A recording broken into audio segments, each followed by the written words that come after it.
Naik academy में आपका स्वागत करता हूं बच्चों। आज हम जिस पर्सनैलिटी के बारे में पढ़ेंगे उसका नाम था बेनिटो मुसोलिनी। इससे पहले भी हम कई क्लासेस लगा चुके हैं जो आप हमारी प्लेलिस्ट में जाकर देख सकते हैं। आज हम बात करेंगे उस शख्स की जिसने इटली में तानाशाही की नींव रखी, लोकतंत्र को ख़त्म किया और पूरे यूरोप की राजनीति को हिला दिया। तो इसका नाम क्या था? मुसोलिनी। आज हम पढ़ेंगे कि मुसोलिनी कौन था, कैसे उसने फांसीवाद की विचारधारा को जन्म दिया और उसका अंत इतना दुखद क्यों हुआ। तो इसे हम आसान भाषा में जानेंगे। पहले देख लेते हैं मुसोलिनी का प्रारंभिक जीवन। बेनिटो मुसोलिनी का जन्म 29 जुलाई 1883 को इटली के प्रेडिपिया नामक स्थान पर हुआ था। उसके पिता एक लोहार थे और समाजवादी विचारधारा से प्रभावित थे। शुरुआत में मुसोलिनी खुद भी समाजवादी था। वह एक अखबार में लेख लिखता था और मजदूरों के अधिकारों की बात करता था। लेकिन प्रथम विश्व युद्ध के समय उसके विचार बदल गए। उसने युद्ध का समर्थन किया जबकि समाजवादी पार्टी इसके खिलाफ थी। इसी कारण उसे पार्टी से निकाल दिया गया। यहीं से उसकी राजनीति ने नया मोड़ लिया। फांसीवाद का उदय। 1919 में मुसोलिनी ने एक नई पार्टी बनाई, फासिस्ट पार्टी। उसने फांसीवाद नामक विचारधारा को आगे बढ़ाया। फांसीवाद क्या है? एक व्यक्ति की तानाशाही, राष्ट्रवाद पर जोर देना, लोकतंत्र और विपक्ष का विरोध करना, सेना और हिंसा का समर्थन करना। 1922 में उसने मार्च ऑन रोम नामक आंदोलन किया। हजारों समर्थक रोम की ओर बढ़े।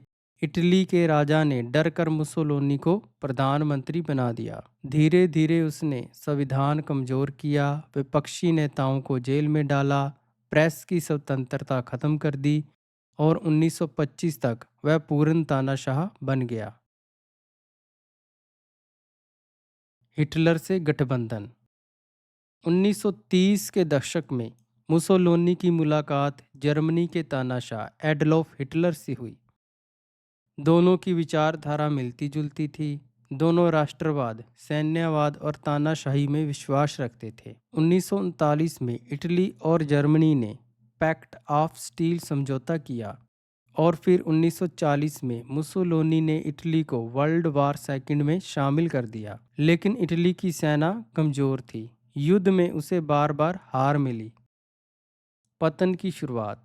जब इटली युद्ध हारने लगा तो जनता मुसोलिनी से नाराज हो गई। आर्थिक हालात खराब हो गए थे। 1943 में इटली की संसद ने मुसोलिनी को ओहदे से हटा दिया, उसे गिरफ्तार कर लिया। लेकिन जर्मनी ने उसे छुड़ा लिया और उत्तरी इटली में एक कठपुतली सरकार बना दी। अब उसका प्रभाव बहुत कम हो चुका था। अब देखते हैं इसका अंत कैसे हुआ। 1945 में जब जर्मनी हारने लगा तो मुसोलिनी ने भागने की कोशिश की, लेकिन इटली के विद्रोहियों ने उसे पकड़ लिया। 28 अप्रैल 1945 को उसकी हत्या कर दी। उसका शव सार्वजनिक रूप से लटकाया गया ताकि दुनिया को तानाशाही का अंत दिखाया जा सके। निष्कर्ष। मुसोलिनी एक ऐसा नेता था जिसने इटली में फांसीवाद की शुरुआत की, लोकतंत्र खत्म किया, युद्ध में देश को झोंक दिया। इसकी कहानी हमें सिखाती है, जब सत्ता एक व्यक्ति के हाथ में चली जाती है, जब विरोध की आवाज़ को दबा दिया जाता है, तो देश को भारी कीमत चुकानी पड़ती है। तो आज की क्लास इतनी ही थी। मिलते हैं कल एक और क्लास के साथ। बहुत बहुत धन्यवाद।